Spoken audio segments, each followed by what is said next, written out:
سأل سائل بعذاب واقع للكافرين ليس له دافع من الله ذي المعارج تعرج الملائكة والروح إليه في يوم كان مقداره 50,000 سنة فاصبر صبرا جميلا إنهم يرونه بعيدا ونراه قريبا يوم تكون السماء كالمهل وتكون الجبال كالعهن ولا يسأل حميم حميما يبصرونهم يود المجرم لو يفتدي من عذاب يومئذ ببنيه وصاحبته وأخيه وفصيلته التي تؤويه ومن في الأرض جميعا ثم ينجيه كلا إنها لظى نزاعة للشوى تدعو من أدبر وتولى وجمع فأوعى إن الإنسان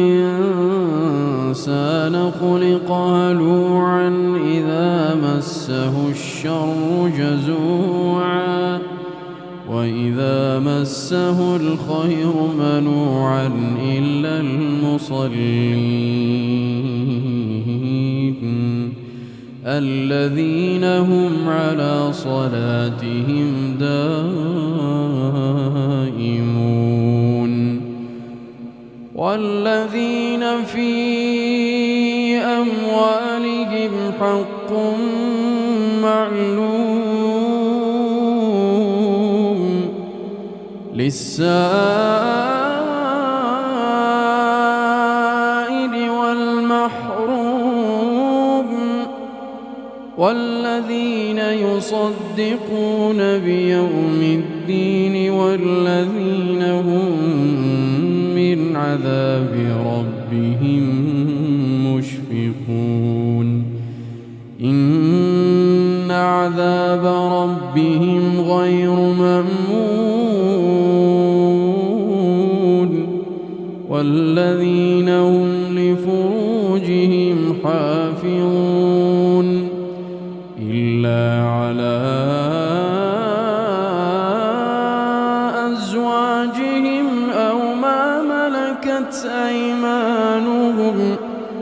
فإنهم غير ملومين فمن ابتغى وراء ذلك فأولئك هم العادون والذين هم لأماناتهم وعهدهم راعون والذين هم بشهاداتهم قائمون والذين هم على صلاتهم يحافظون أولئك في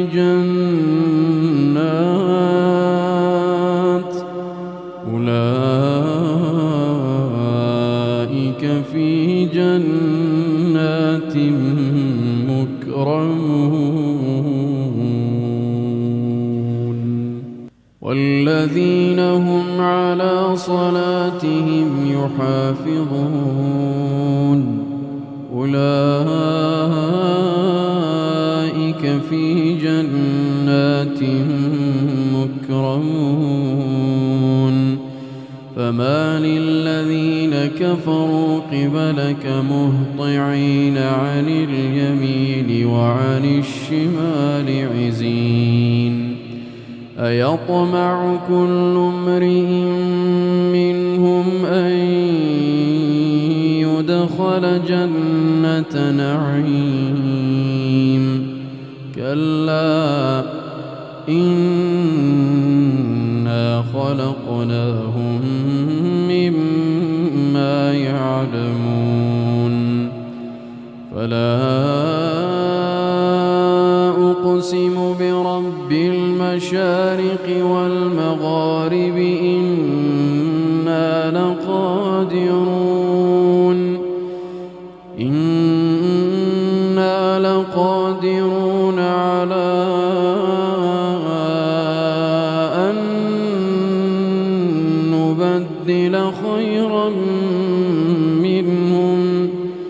على أن نبدل خيرا منهم وما نحن بمسبوقين فذرهم يخوضوا ويلعبوا حتى يلاقوا يومهم الذي يوعدون يوم يخرجون من الأجداث سراعا كأنهم إلى نصب يوفضون يوم يخرجون من الأجداث سراعا كأنهم إلى نصب يوفضون خاشعة أبصارهم ترهقهم ذلة ذلك اليوم الذي كانوا يوعدون.